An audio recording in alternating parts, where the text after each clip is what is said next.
Good morning, everyone. I always enjoy reading the comments before going live because, when that countdown timer is going, I'm kind of sat here just waiting, and I always see the comments coming in, and it always amuses me. Getting everyone starting chatting, and a few folks being like, "What's this even about?" Well, that's a great question. This is Rubber Duck Thursdays. We stream every Thursday, and we just go and kind of build stuff. We go and learn. It's a very informal, kind of casual environment. And yeah, that's what we do every Thursday. So welcome, particularly if it's your first time here as well. So thank you for joining. Great to see, again, such distribution of folks from around the world. So Vipin, hello. Mahmood, hello. Abdul, hello. Maximilian, Norio. No, not in 2 hours, 2 minutes. He did spot that. Joshua, hello. Shveta, hello. Dovan, hello. Lauren TT, maybe? Lauren. What is this even about? We've covered that, so hopefully you're more clued in on that now. Let's see. Svit, hello. Prasanna. Blessing.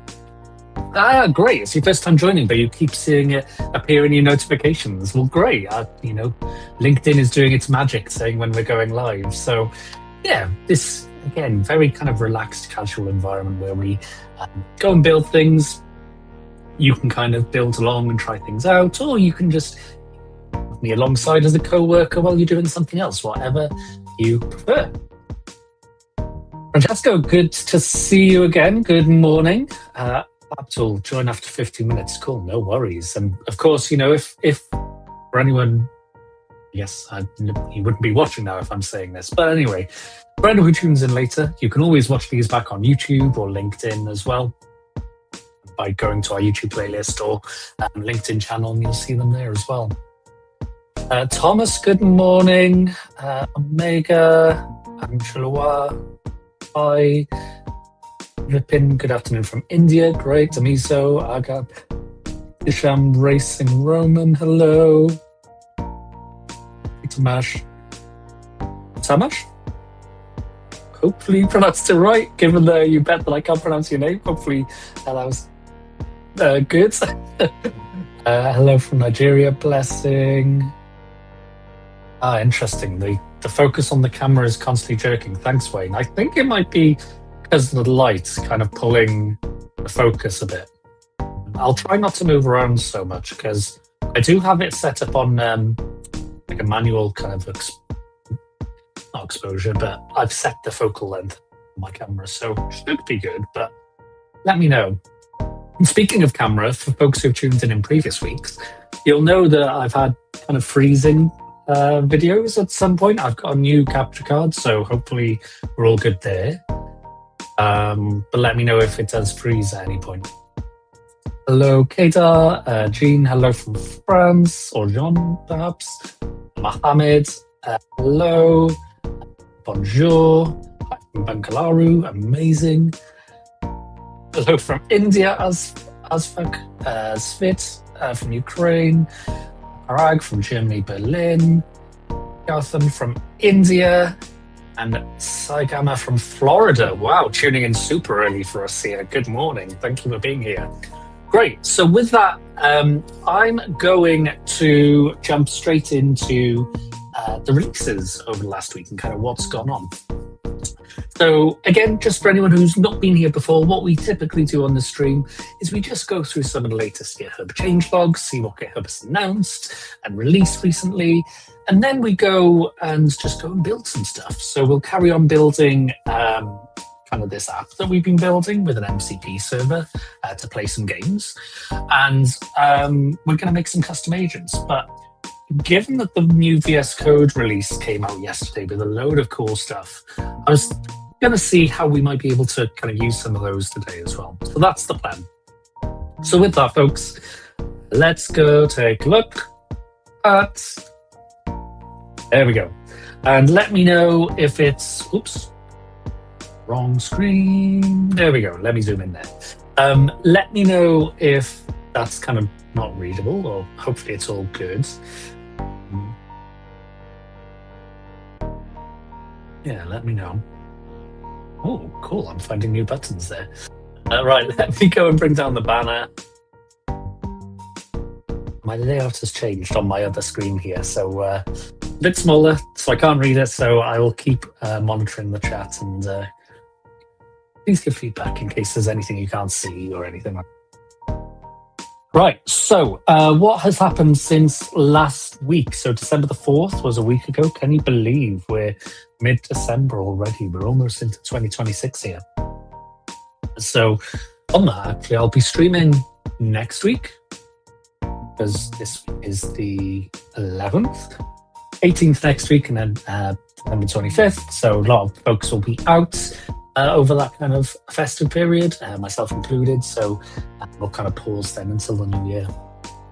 But let's jump into the updates here. So December the 4th, CodeQL 2.23.6 adds Swift 621 and new C# security queries. So if you're using Swift, great news. CodeQL now supports that latest version, and there's now some additional C# security queries. This was an interesting one, and maybe we can try it out today. GPT 5.1 Codex Max is now in public preview for GitHub Copilot. You just go and click into that.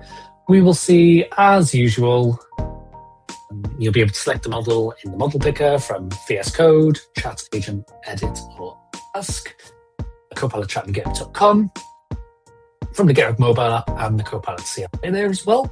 And of course, then, as usual, if you're using GitHub Copilot through your organization, so Copilot for Business, Copilot Enterprise, your administrator will need to go and model. Pro and Pro Plus users, you can go and enable the model by selecting it in the model picker and confirming the prompt. And then you can, of course, bring your own key as well there. So great, good to see that. Notification triggers by spam accounts are now correctly hidden. This is one of those nice quality of life updates here. So we've updated notification handling so that when a user or repository is flagged as spam, all notifications originating from their activity are reliably hidden, including past mentions from suspicious accounts. So any noise that I guess you get from that is now more reliably hidden, is what I'm reading here. So again, good to see that there as well. Nice quality of life. Actions workflow dispatch. So workflow dispatch is, if you imagine GitHub Action workflows, I'm sure many of you will use them for kind of triggering your CI/CD pipelines, or for automation, like responding to GitHub issues, or responding to a comment on a pull request, or something like that. But workflow dispatch is all about manually triggering a GitHub Action workflow. And I think previously the limit was 10. There we go. Yes, the limit was 10. Now it's been increased to 25. So again, great quality of life update there. Good to see that. Right, track Copilot code generation metrics in the dashboard. So you can now view Copilot lines of code metrics in the code generation insights dashboard. Go to your enterprises page, and then in the insights tab, there's a for code generation. So cool. I know that's been a request from a lot of organizations who are kind of using Copilot there in their enterprise. Honorio, just want to check there. I see you're kind of posting loads of emojis on the YouTube channel there. Just want to make sure you're not kind of spamming the channel there. So hopefully you're all good, but if that kind of carries on, might have to just look at that. Right, model picker for Copilot coding agents for Copilot Pro and Pro Plus. Did I click that? Right, let's go and have a look. So yeah, if you're using the Copilot coding agent, previously you didn't have the option to go and change which model you're using. You do. Again, great quality of life uptick there. So Auto, Claude Opus 4.5, Claude Sonnet 4.5, and GPT 5.1 Codex Max. You leave the setting on auto. Copilot optimizes speed and performance using a model based on availability. Cool. Great to see that. Did have this video. Right. What else have we got? Enterprise teams product limits increased by over 10x. The enterprise team's public preview now supports creation and management of large teams. The new limits are 2,500 enterprise teams, increased from 100. That is a huge increase. Enterprise teams can now include up to 5,000 users, increased from 500. And enterprise teams remain assignable across up to 1,000 organizations. Okay, so enterprise teams is this kind of new primitive, this new primitive, I guess is the right word, where at the enterprise level, you can go and create a team, sync users to those teams. So then it makes management across multiple GitHub organizations easier. That's the idea behind this. So what this is saying is the limits that are associated with that have been increased, as you can see on that changelog. So good to see that. Dependabot-based dependency graphs for Go. That's a tongue twister. Continuing the supply chain security theme of continuing improving our package ecosystem support, Go projects will now see more complete and accurate transitive dependency trees in the dependency graphs and software bill of materials. Since Go resolves dependency versions dynamically, getting an accurate picture of products dependencies cannot rely on static data. I guess now what they do is they'll brace the dependencies or something there. GitHub runs a new type of Dependabot job that builds a dependency snapshot, uploads it to the dependency submission API. It's similar to dependency auto submission for other ecosystems, but will not incur charges for extra minutes. Organization-wide configurations for private registry is great. Amazing. What else have we got? NPM classic tokens revoked, session-based auth and CLI token management is now available. So the team had previously announced that classic NPM tokens would be deprecated as part of kind of running the security around NPM. So now all NPM classic tokens have been revoked. They can't be used any longer to authenticate, be recreated or be recovered. Instead, you've now got these kind of session-based authentications. NPM login, you get a 2-hour session token instead of a long-lived token. And then you have to re-auth there. And a CLI token. CLI token management tool for granular tokens. Okay, good. What else have we got? Repository custom properties. We've looked at these in the show in the past, I should say. They're a way of kind of associating metadata to your repositories. So if you want to kind of govern them, showing what team a repository is associated with, or any kind of that metadata, you can do that with custom properties. But now it looks like you can now manage custom properties via GraphQL, and custom repository properties now support a URL type. So URL is a supported type, and I believe, there's some built-in validation there as well. So again, if you wanted to attach like resources, I don't know, to some docs or to, any other kind of system that kind of ties with that repository, now you can. We go runbooks, monitoring dashboards, general documentation. Great. And let's see, GitHub MCP server adds support for tool-specific configuration and more. Yeah, I briefly saw this post the other day, and it was quite a big one. Quite a long one, quite a lot in there. I'll take a drink before we start. Mary Anson, see you posting a few emojis on YouTube there as well. Again, conversation's good. I just want to make sure that we're not spamming downstairs. Just keeping an eye on that. Morning, team Craziness. Good to see you. We are going through a changelog, as we normally do, to kick off, and then we'll be carrying on with custom agents, but we'll also be digging into some of the things that came out with the VS Code release yesterday. Lots of stuff around agents, so I figured there may be things that we can go and use here as well. Yeah, so that's the plan for today. And of course, as always, folks, is that if there's something you want me to kind of deviate and go and try something else, let me know. You know, as you can see, this is all live. We're keeping watch on the chat, so let me know. Right, so GitHub MCP server now comes with support for tool-specific configuration, allowing you to customize the server to your needs and minimize context window usage. This is great because that kind of context bloat is a really important thing to consider. We've talked about this again in the channel in the past on the stream, and talked about how in VS Code agent mode now, there's this run sub-agent where you can go and create almost these sub-agents so you don't fill up that context window. The challenge with MCP tools is, of course, you know, they're great because we can now give agents access to these additional capabilities.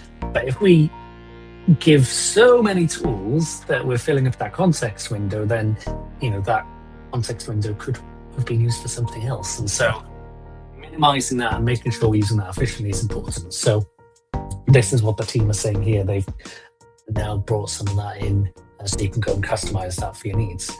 So use this x-mcp tool setter in the remote MCP server to enable just the tools you need. You can mix and match different config modes for even more granular customization. They've also introduced a new lockdown mode, allowing you to restrict content from untrusted contributors and public repositories. Additionally, comprehensive content sanitization is now enabled by default to protect against prompt injection attacks. Finally, both the local and remote GitHub MCP server have now been fully migrated to the official MCP Go SDK. This allows us to keep up with new features and changes to the MCP spec. Amazing. And then it goes into a bit more detail there in the post as well. So again, if you're interested, and I'll bring the link on screen with me. Where is it? Where is it? There it is. gh.io/RDT.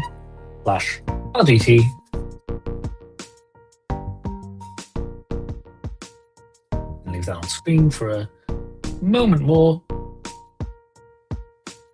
There we go. Okay, so what else have we got? GitHub Enterprise Server 3.19 is now generally available.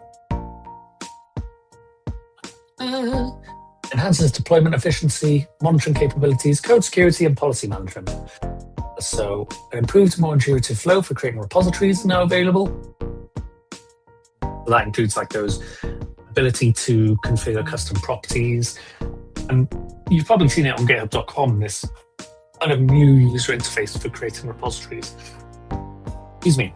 Enterprise administrators can manage rules more efficiently with the general availability of rule set history, import and export. Great.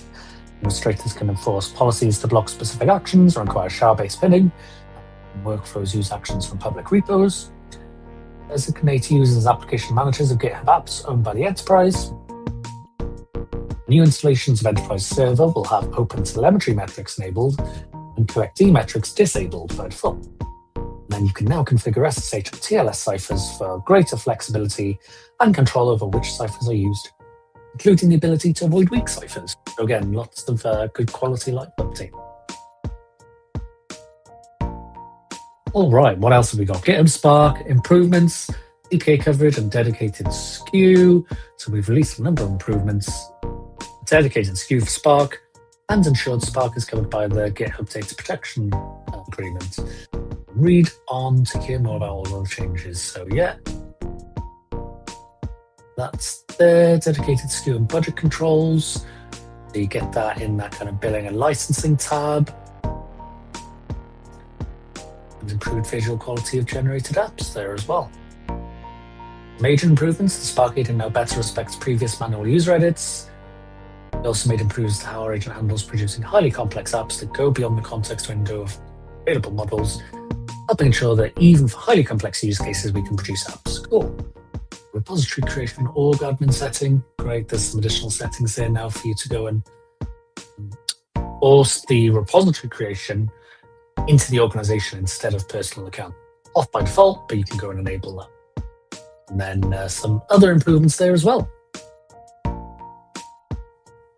And then finally, auto model selection is generally available in GitHub Copilot in Visual Studio Code.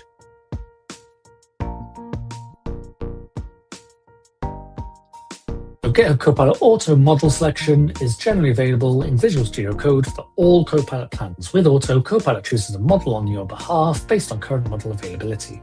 Auto is dynamic, routing to models based on real-time availability, provides you with the same access to your favorite models while mitigating rate limits. Auto routes to models like GT5 Concurrent Max, 5 Mini, 4.1, 0.45, Haiku 4.5, based on your plan and policies. The models auto will route to will change over time. So when you're in that conversation, you can actually see what model was used. I can show that in a little bit. You stay in control, you can switch between auto and your specific model. Again, we'll take a look at that and respect you.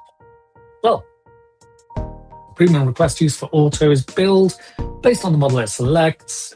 Currently limited to the models with 0 to 1x multipliers. All paid subscribers get a 10% discount on the model multiplier. Go on today, Auto routes you to readily available high-quality models on your behalf. Soon, Auto will become even more intelligent, gaining enhanced capabilities that allow Copilot to select the most appropriate model for your task, matching the model to the complexity level of your request. Amazing. Amazing, amazing, amazing. Right, so that's the GitHub announcements. Let me also move over to the Visual Studio Code right here as well. So many of you may have seen, if you've opened up Visual Studio Codes this morning, that you have an update. And there's a lot. There is a lot. Let me go and zoom in a little bit here so you can see that. A lot of it focuses around agents, which is why I wanted to go and bring this up, given we're focusing on custom agents here today. Agent HQ, so you can use GitHub Copilot alongside your other coding agents to complete multiple tasks. With background, cloud, or local agents in their relative strengths for the right job at the same time. Background agents, and they can work in their own isolated workspace. I'm excited to try this one because I haven't actually tried it yet. This has been something I've been thinking about for a while, and I think we've talked about on the stream as well. So, you know, if you could have a separate branch for an agent to go and work in and then start its work, it being able to do that in the background, I'm very interested in that. So custom agents for organizations, your team can now share custom agents at the org level. Great. Let's have a look then. So, integrating agent sessions and chats. So yeah, you will now see, and we'll see this in a little bit here anyway, but let's bring up the video. On your sidebar now, you have this kind of sessions view for kind of seeing if you've got, actually this is really cool here, whether you've got a cloud agent running, a local kind of chat running, a background agent running. So it's really becoming this kind of hub for you to go and manage all of your agent work going on there. So really love to see that. You're working in a workspace, the session list only shows sessions related to current workspace. If you're in an empty window, all sessions across workspaces are shown. When you select a session from the list, it opens the session in the chat view in the sidebar, allowing you to see the full conversation history. But if you prefer, you can also open session as an editor tab or in a new window. So again, it's just becoming much more kind of accessible in terms of how we go and use that. You can disable the sessions list in the chat view. As a consequence of this change, we're disabling the standalone agent sessions view by default. If you prefer to keep using the standalone view, you can re-enable it using that setting. There's a compact view. When the chat is narrowed, the list of sessions is shown inside the chat view. List of sessions is shown inside the chat view when you start a new chat session by default. There you go. Then you can go and select Show All Sessions. view the full list. There we go. You got show all ones there. Side-by-side view. Once the chat view is wide enough, for example, when you maximize it, the list of agent sessions is automatically shown side-by-side with chat view. This lets you quickly navigate between sessions without losing context. I'm sure we'll be using that in a little bit.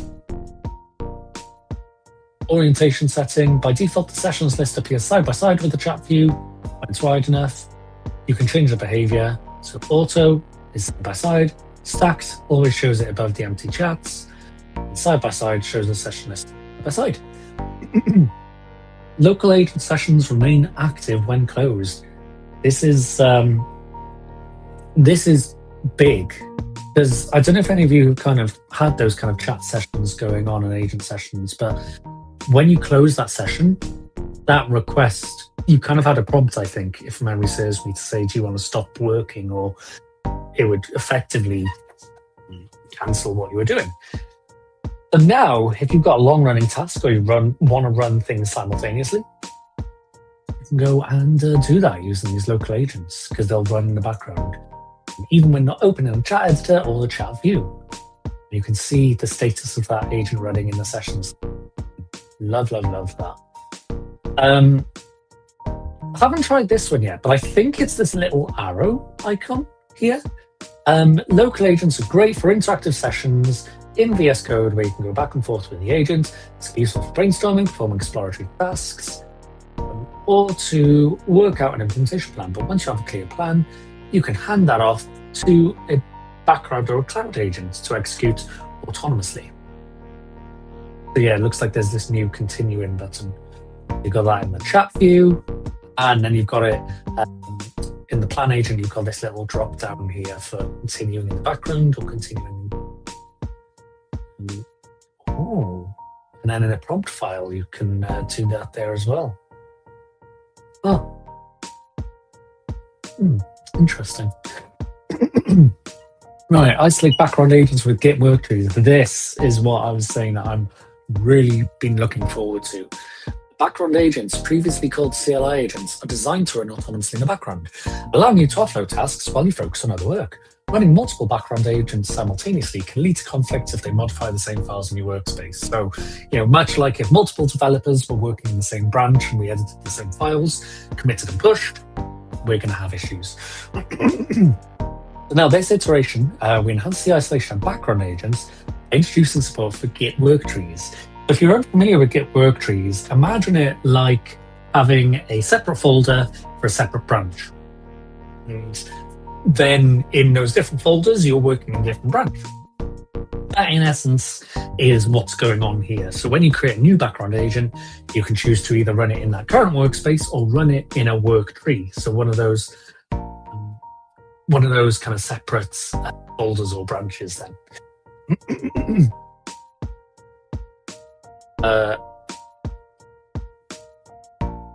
Right.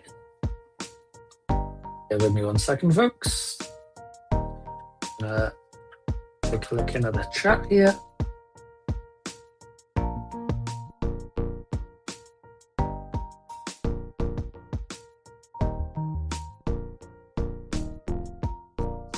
Okay.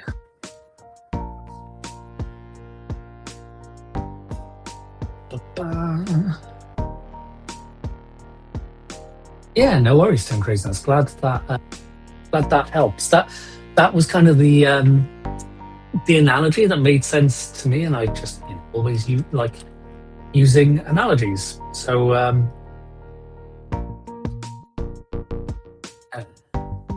there we go.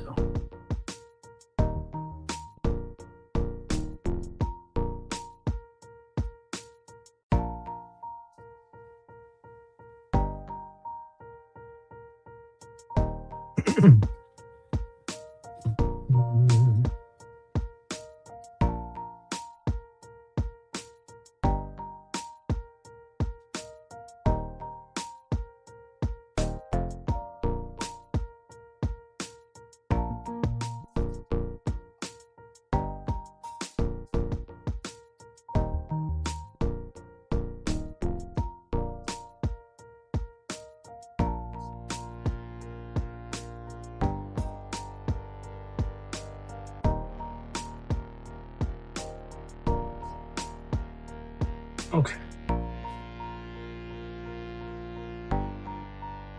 Right, so, sorry folks, I was just doing some moderation on the chat there. We don't appreciate any. Yeah, you know, moves that comment and muted that. Right, so let me jump back to the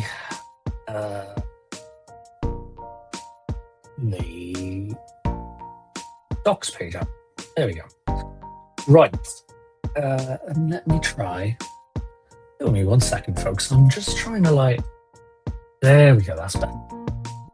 On my other screen, I've got like a kind of control panel for monitoring for all of my camera setup and everything. And it was displaying really weirdly, but there we go. Right, we're back. So yes, team craziness. Hopefully that helps on Worktree versus workspaces. Let me see what else we have got here. So when you run a background agent in a Worktree, creates a new Git worktree for the session, isolating its changes in a separate folder, like I said. This lets you run multiple background agents simultaneously without conflicts. You can easily review and merge changes made by the background agent in the worktree back into your main workspace when the agent completes its task. We've also added a new action to directly apply the changes from a worktree directly in your workspace. Wonderful. So we're definitely going to try that out because I've got some ideas on how we can kind of show that off.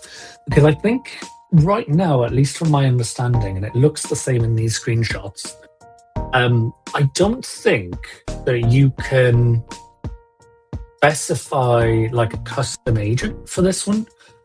So I don't know whether that's coming. I should go and ask the team. But it looks like it's more of that,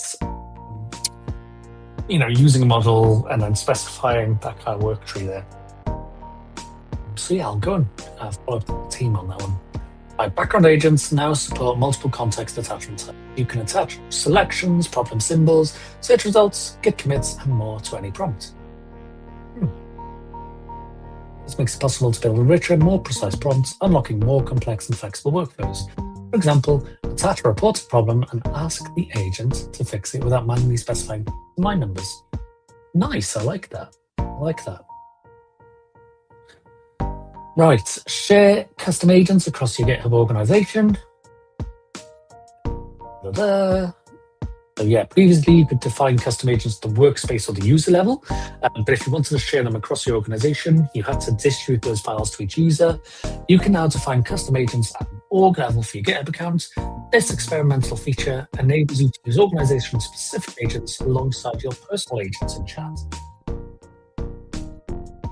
I think if we click on this post here, I'm pretty sure it will tell us, there we go, yeah, about using this kind of .github or .github-private you can then go and use. So yeah, if you want to kind of share custom agents across the organization, that's how you do it. Oh, there we go. Use custom agents with background agents. There is an experimental setting. Right, so that's what I need to go and enable. We will go and do that momentarily. I don't even need to go and ask the team. I've answered my own question here. So you can bring custom agents into a background agent. Great, we got to enable that setting right now. So obviously, I'm going to enable it here in a moment. So it is experimental. Keep that in mind while we're using that.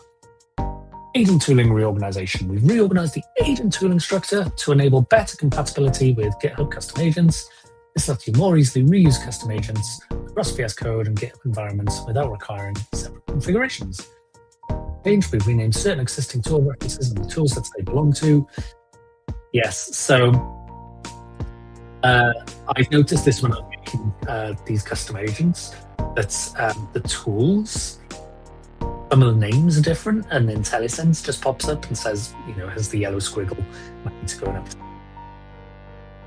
All right, run agents as sub-agents. Oh.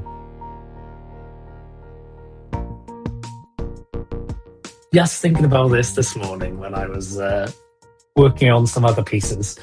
So I understand this correctly. When an agent needs to solve a complex issue, it can delegate tasks to sub-agents. Sub-agents work independently from the main chat session, have their own context window. This helps the main conversation stay focused, high-level objective, and helps to manage context window limitations. With this release, you can customize sub-agents via custom agents. This is a big release. I didn't realize these couple of things were in here. Custom agents let you define specialized personas for the AI, tailoring their behavior to specific tasks or domains. For example, a code reviewer agent focuses on reviewing code rather than making code changes. So think about that, right? That process that we, or that custom agent that we created last week, we could have a series of sub-agents then who are specialized for certain parts of the process. So this is why I'm kind of getting excited about this one, because this is really, really interesting. Because think about, again, for anyone who didn't tune in last week, we made last week a custom agent to go and author GitHub Actions workflows. And we wrote the agent in such a way that it would use tools like the GitHub MCP server to check releases. So it knows what the latest version of the is. They would go and look up the commit jar and just follow a load of good practices. But now imagine that you could have sub-agents that then kind of go and do certain aspects of that, go and review that work then as well. This opens up a lot of interesting possibilities here. So this is very... Oh yeah, I'll probably go and enable that one as well. So create a custom agent with chat, new custom agent if you don't have one yet. In chat, ask the model what sub-agents can you use, see the list of available sub-agents, enter a prompt,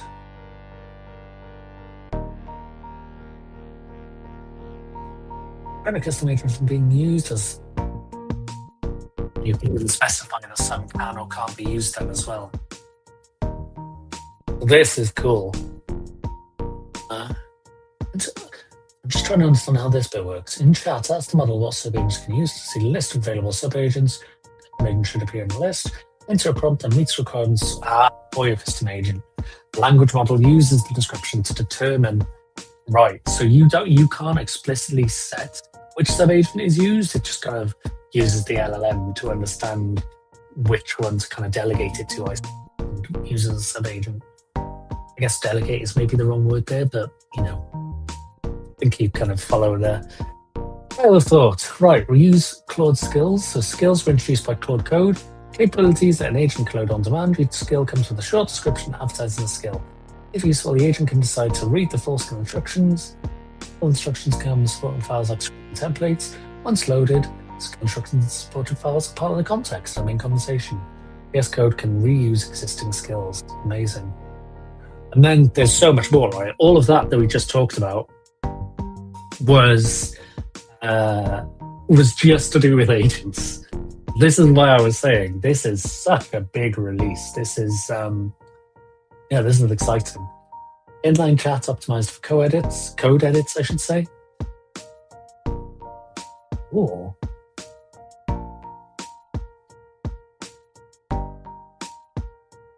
Okay, nice. Previously, you could use inline chat for general questions and discussions. Now it's optimized for code changes within the current file. Okay.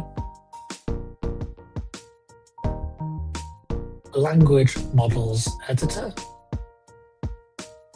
Now chat in VS Code supports multiple language models, either provided by GitHub Copilot, third-party extensions, or bring your own key. Managing these models can be challenging. Language models editor provides a centralized place for you to go manage that. Manage model visibility, so you can kind of toggle on and off the models that you have. Models from installed providers, URL and domain auto approval.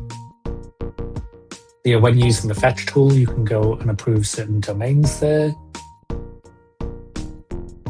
Cool. The fetch agent now handles dynamic web content more effectively. You can retrieve dynamic content in addition to static HTML. Websites that rely on JavaScript web content like page apps are no longer returning complete or empty results.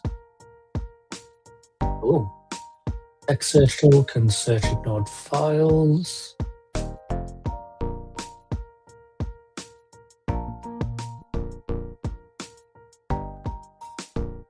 Right. Which terminal I'll put in the chat. Nice. So again, we're not going to go through all of these, because as you can see, there's just a ton of stuff here. It really is.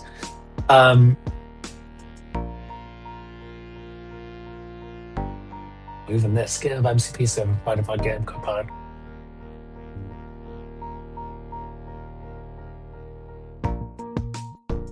Love.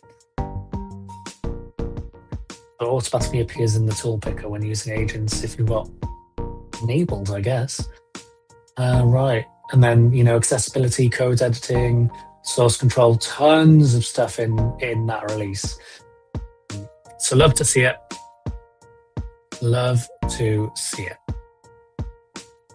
Was there something in particular that you folks enjoyed from that? Because there was a lot. There was a lot. Right, what I'm going to do is I'm going to jump across to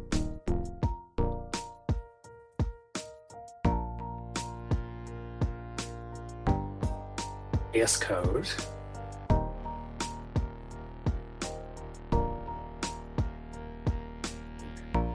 And let me just go and configure that setting that I mentioned a moment ago, or a few of those settings. Those experimental ones. Use custom agents with background agents. As soon as I've got those set up, I will bring my screen back up for you folks.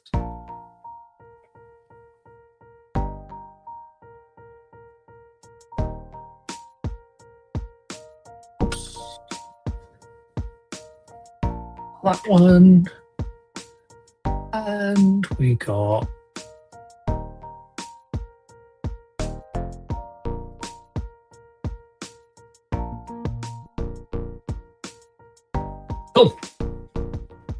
I'm gonna go reload my code window, and I am ready to go. All right, so here we go. How have I started? Sweet. So the app we're building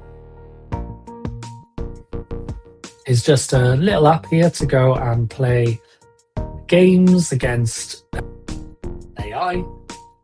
So we have an MCP server created, so that it will go and call the backend API for this app to make the moves.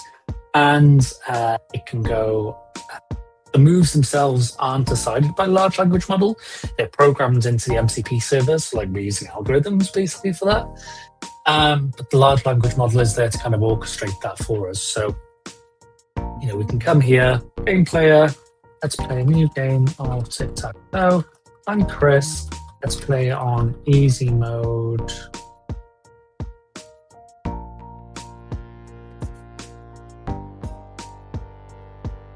Allow those tool calls to happen. There we go. Right, we got a link there to go and use that.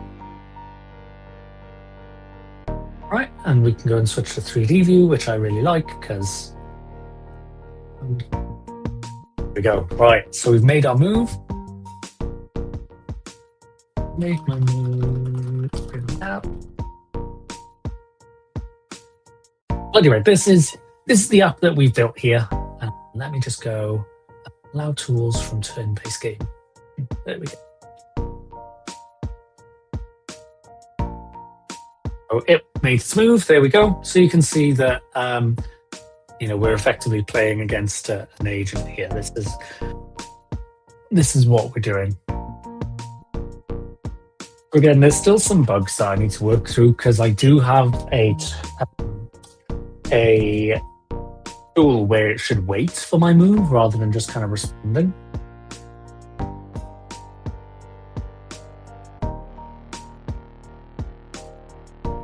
We want that, we put it on easy mode. So yeah, so that was one of the things that we've made as a custom agent. You can see we've got this additional one, actions author. All of these are configured in our .github folder, agents, and we've got these game player agents and GitHub Actions agent here. So this is where we define them. This is in a fork at the moment, so I'll be committing this back upstream when we've got a bit more done on this. And again, the link to the repo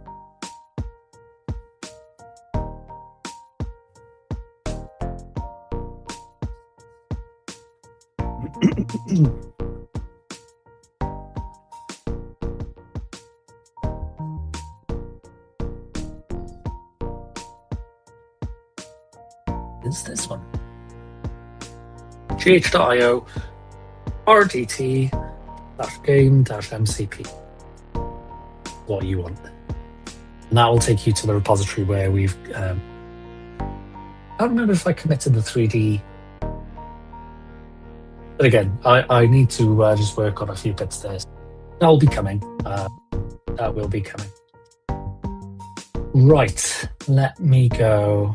Getting that banner off screen.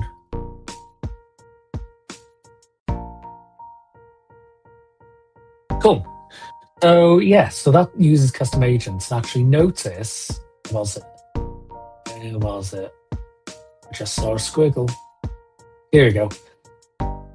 Problems has been renamed, use read problems. That's what I was talking about in the VS Code update. Things like that. No change, because I updated it there, just not further. Right, so there's a couple of things I want to do. I want to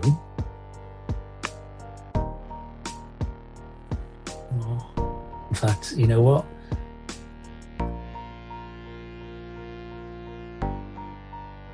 Did I change? I changed the config settings somewhere. Not show the view sessions. I don't remember how I did that. What did I do?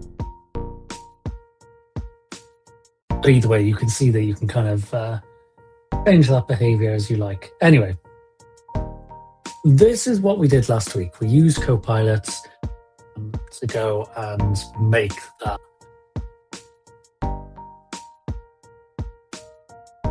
To update our current workflows using this actions author agent here. So I did also yesterday Copilot, right, review the Copilot docs and the VS Code docs, look at this project, what are some examples that we can use to build off each other, right? Agents that could kind of hand off each other. They should be software development focused, so things like tech. You can see we've got a test specialist in there, which is okay. You know, these are all fine. There we go. I followed up asking, think a bit hard on the test specialist agent. I want to build a few agents that are building, enhancing, improving our test coverage.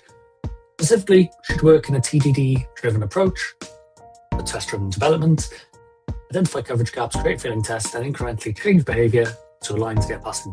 Be mindful of existing code and architecture, not starting.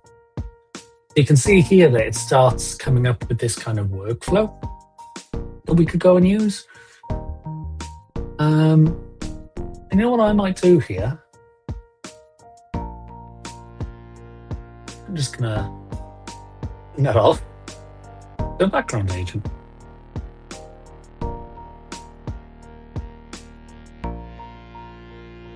Before I do that,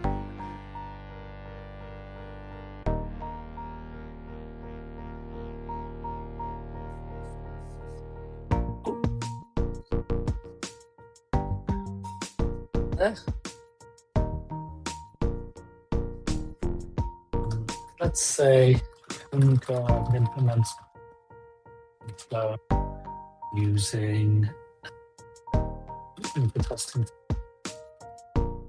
using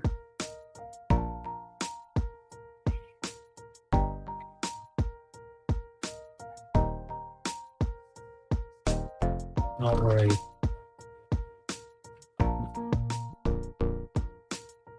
Let's create that in the background. Background agents will work in an isolated work tree to implement request changes. This workspace has uncommitted changes, so these be included in the new work. Oh, let's just.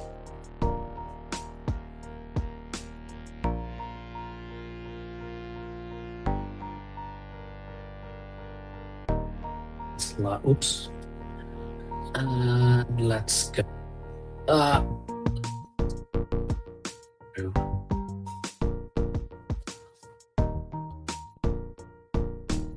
Does it?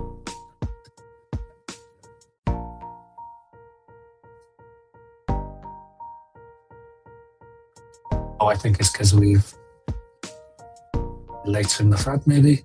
And try one more time. Anyway, I'll just click include if we need to. We want to go.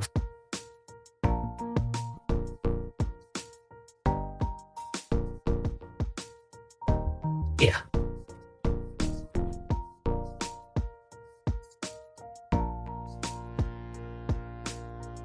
Okay. Let's include the changes for now anyway. Right, so it's created that isolated work tree using, I guess, the name stamp there.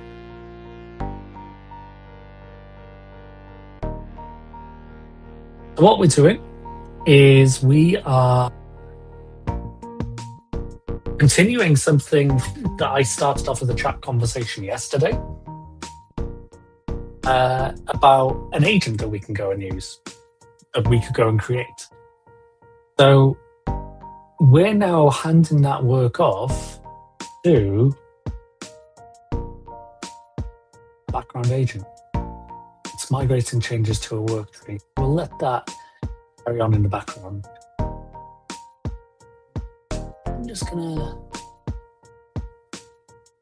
turn my thing off memo while I go and configure my setting.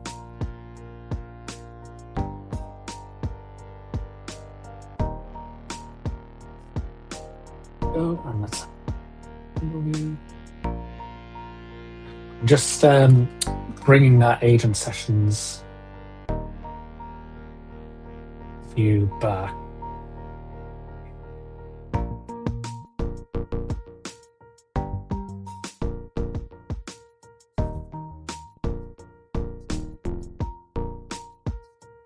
I've somehow, there we go. Okay.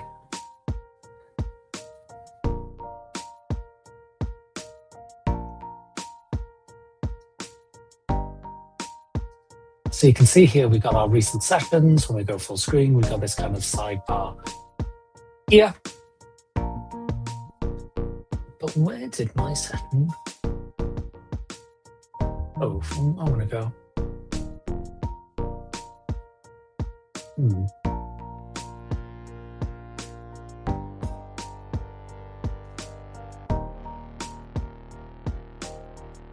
Interesting.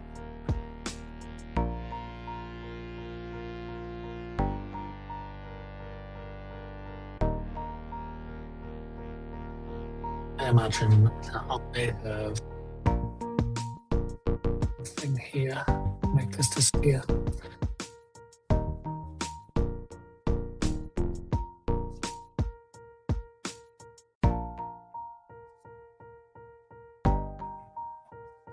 Okay, you know what?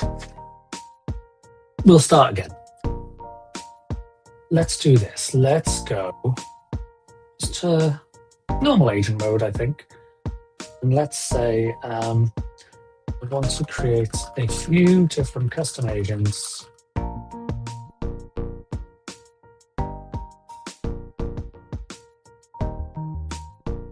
Focus on cleaning up text.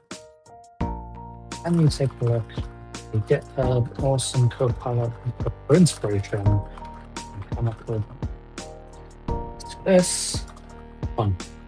Use run subagents to look at the GitHub and come up with ideas to use run subagents. Oops. Review this repository and the opportunities for reducing technical debt. Present a list of 5 custom agents you can create. That's the that I want.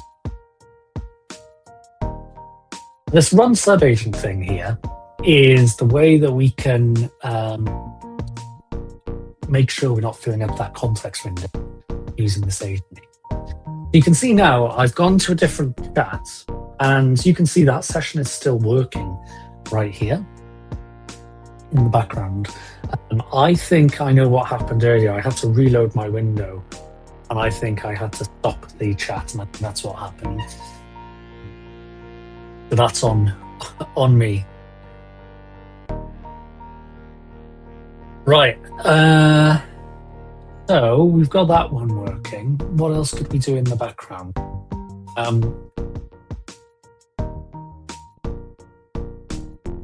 Review the current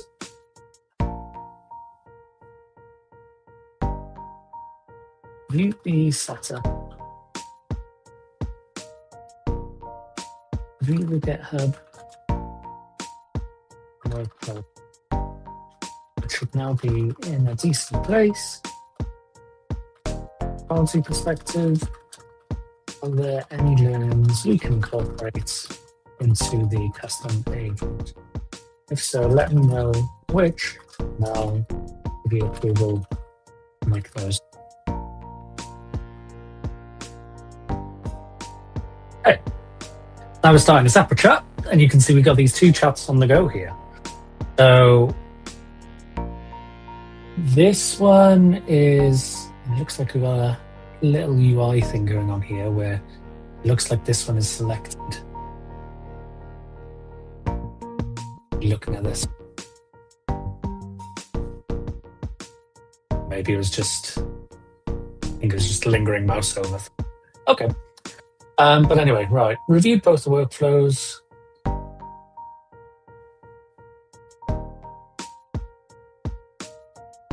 Okay.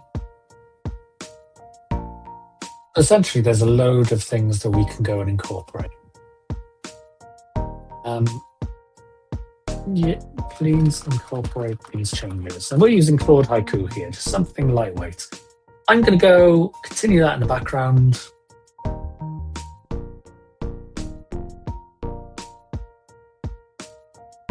Yeah, let's include those changes. There we go. So that one is now running in the background.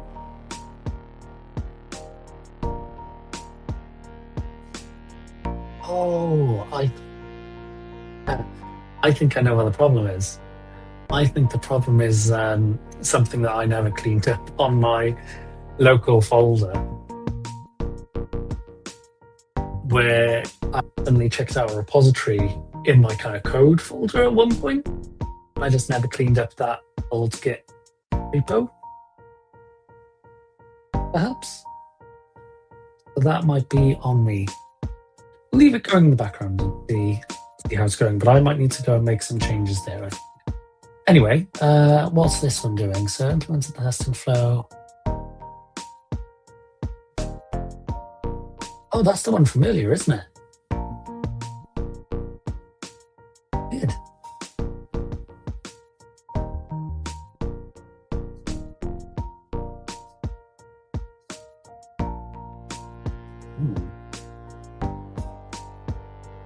Still using those old tool references.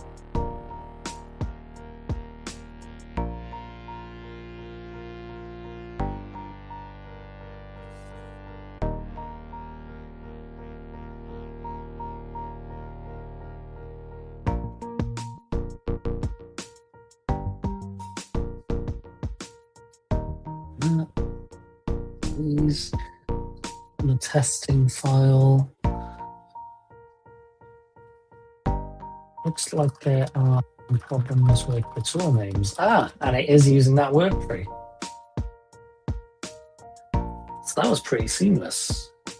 It looks like there are some problems with the tool names. Can you use the problems tool, identify, make the needed fixes?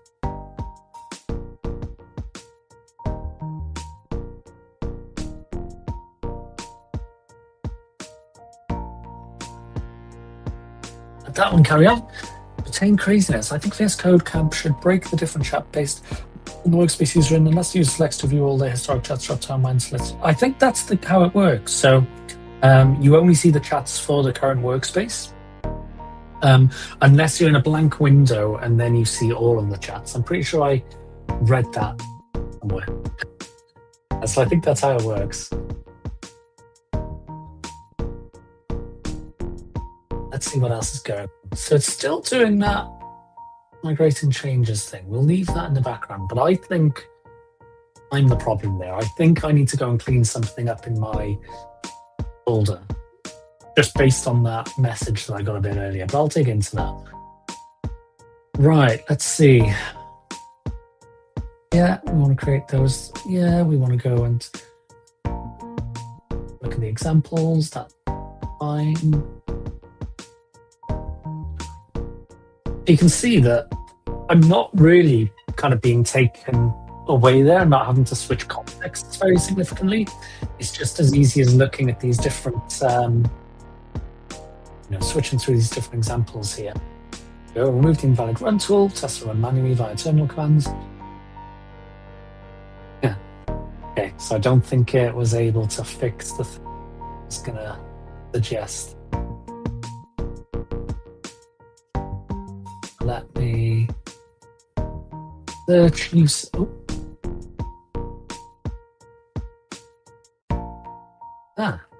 Oh, cool. Okay, so I haven't used work trees in depth before, but you can see here that now we can switch between these different versions of the app that we've got and these different folders, essentially. So there we go. I can now go here and say, oops.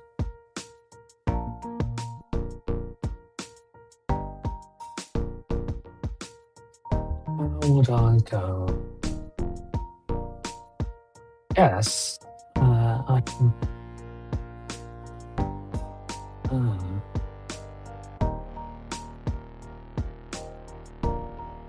I see, so I'd have to.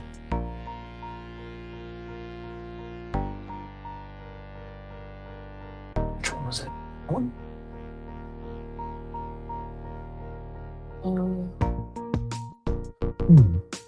I guess the thing right now is I obviously want to try and manually edit that file. But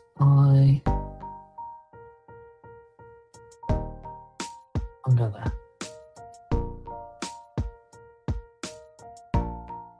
Publish branch. Oh, I can check out the branch.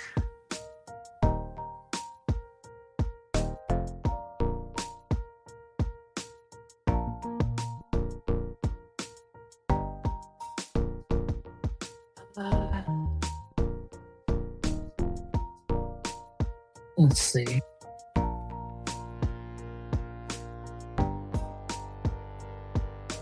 I think that's one of the things, again, experimental. I would want to be able to kind of edit that.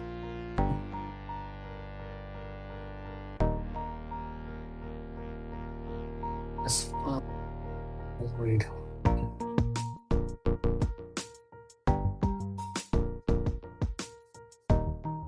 Let's do this anyway. Usages should be search usages. Problems should be 3 problems. Yeah, should be view test failure and run subagent should be agent comes. Let it go and do something then. Alright, how are the other ones going? I need to change something on my system because that has taken a while.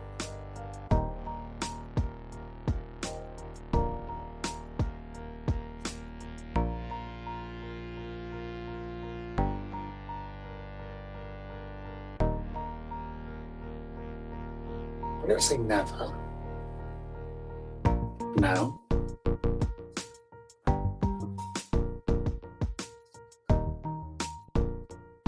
Working in the background for a bit.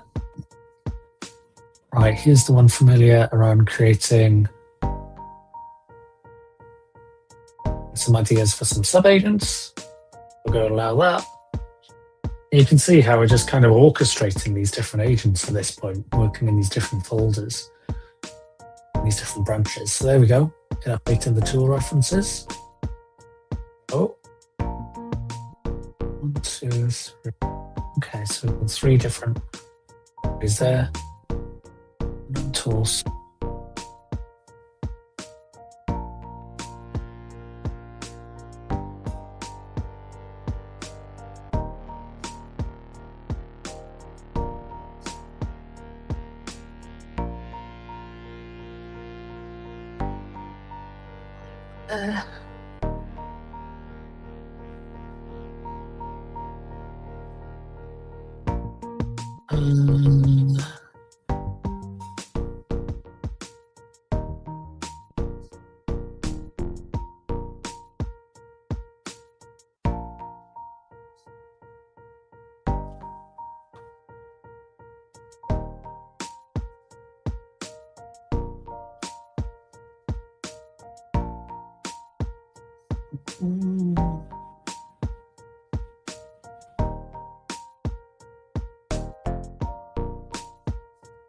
We go. Now, we go. That testing agent is set up as we like. It does look like some of the URLs are kind of incorrectly mapped, but I guess at this point it could come into this work tree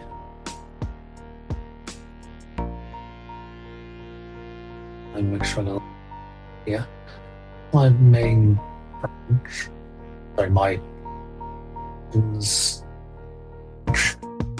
this is my work tree. I guess because the screen is so big on my monitor, this UI is so big on my monitor, throwing me a little.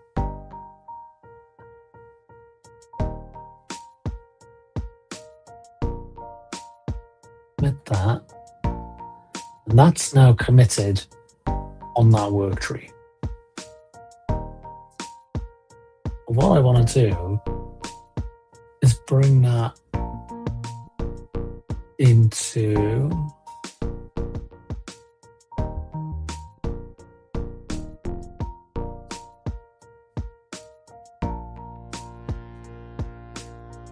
great to do that locally and to publish a branch and then merge it.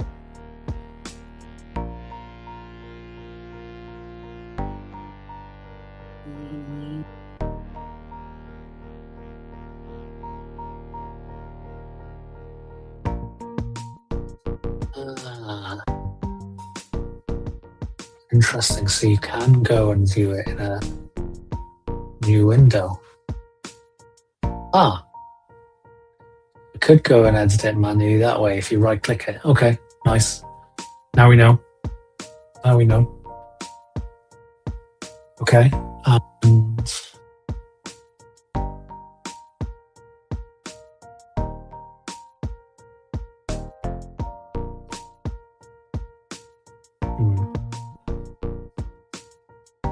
we got that one there as well. I think we got a duplicate thing going on. Let's delete that work tree there. I don't think we need.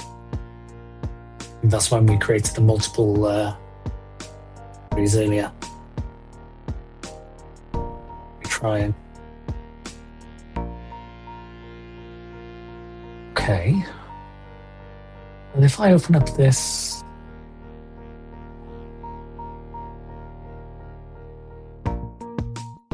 That file, it's all good. Okay. And the thing that I want to figure out is how we'd bring it back into the workspace.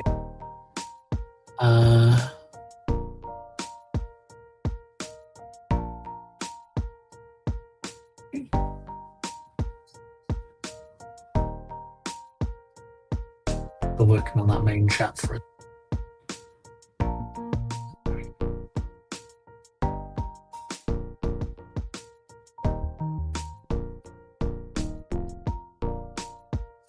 So I just need to get a bit familiar with this UI. Oh.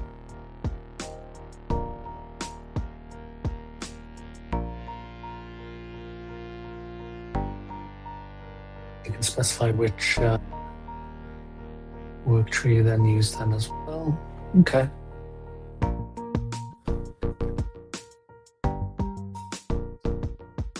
But just kind of looking at our time and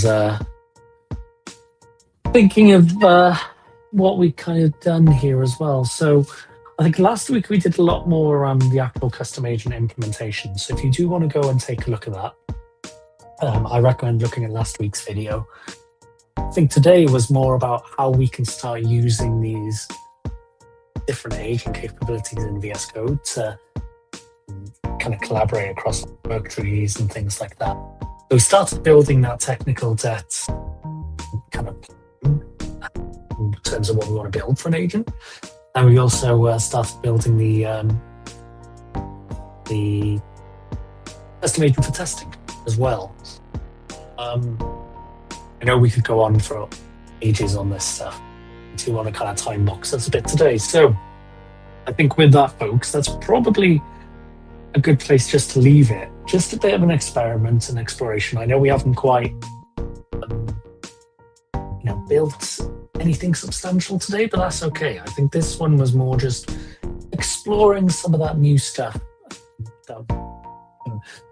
We took a while with the changelog updates and the VS Code updates today because there was just so much good stuff. Go and look through. So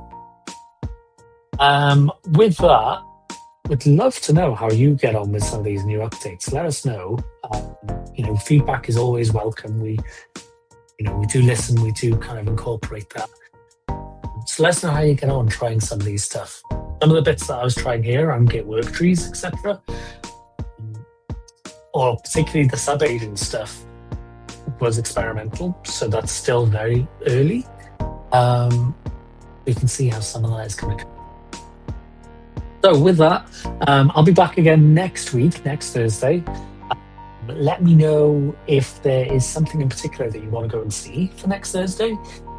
Anything we want to go and focus on in particular. I will say I've noticed that we haven't had any camera freezes this week. So hopefully, fingers crossed, that new capture card is working nicely there as well. So fingers crossed. Not sure if we've got a stream happening tonight. I think there may be an open source Friday happening tomorrow. But we'll be back next week. We'll carry on building some of this kind of project out. I will try and get some work in place to get some of these changes pushed upstream. Then you can go and take a look at the main repo of that. For that, folks, it's been great seeing all the chats again. Great to see all of the interest in some of these exciting new things coming out. Thank you for that. Otherwise, look after yourselves. And I look forward to seeing you again next week. No.